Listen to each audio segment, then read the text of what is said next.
আসসালামাইকুম প্রিয় ভাইয়ারা, কথাগুলো ভালো লাগলে শেয়ার দিয়ে দিবেন,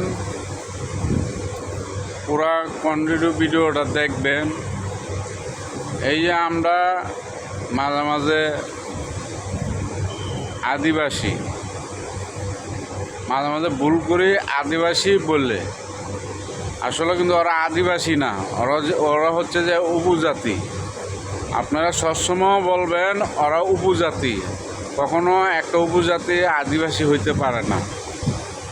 আদিবাসী হয়েছে যে আমাদের মতো বাঙালি যারা, ওরা ঠিক আছে, কখনো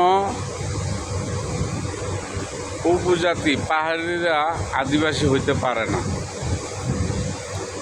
কারণ আপনারা এই সমস্ত কথা বলছেন বিদায় আজকে দেখেন চট্টগ্রাম ওরা দাবি করে, কিসের জন্য দাবি করে?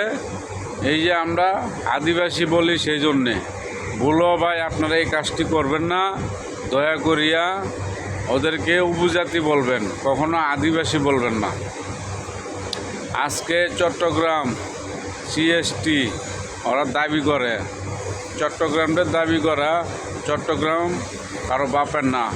আমি উপরে আমার একটা ভিডিও আপনাদেরকে দেখাবো, হয়তো বা অনেক দেখছেন ভিডিওটা, তবে ওদের কথা শুনে আমার কাছে খুবই খারাপ লাগছে। বিভিন্ন ধরনের কথাগুলো বলতেছে যে খারাপ লাগার এই কথা, আমার যেরকম খারাপ লাগতেছে ভাই, আপনাদেরও এরকম খারাপ লাগার কথাই। কখনো একটা উপজাতি চট্টগ্রামে গ্যাঞ্জাম করবে না, কোনো জায়গায় গ্যাঞ্জাম করবে না। ওদের দেখেনকে যায়, ওদের ঘরে ঘরে যে কোনো বেআইনি অস্ত্র আছে 100%। ওরা কিছু হইলেই বেআইনি অস্ত্র নিয়ে রাস্তা বেরিয়ে গুলাগালি করে। ওদের কত বড় সাহস! ওরা বলে পাহাড় থেকে সেনা প্রত্যাহার করতে, সেনা উড়িয়ে নিতে। কেন রে ভাই, সেনা উড়াই নিবে কেন? মানে আমরা সেনা উড়াই নেওয়ার পরে তোমরা আরও সুযোগ সুবিধা তৈরি করতে পারবা।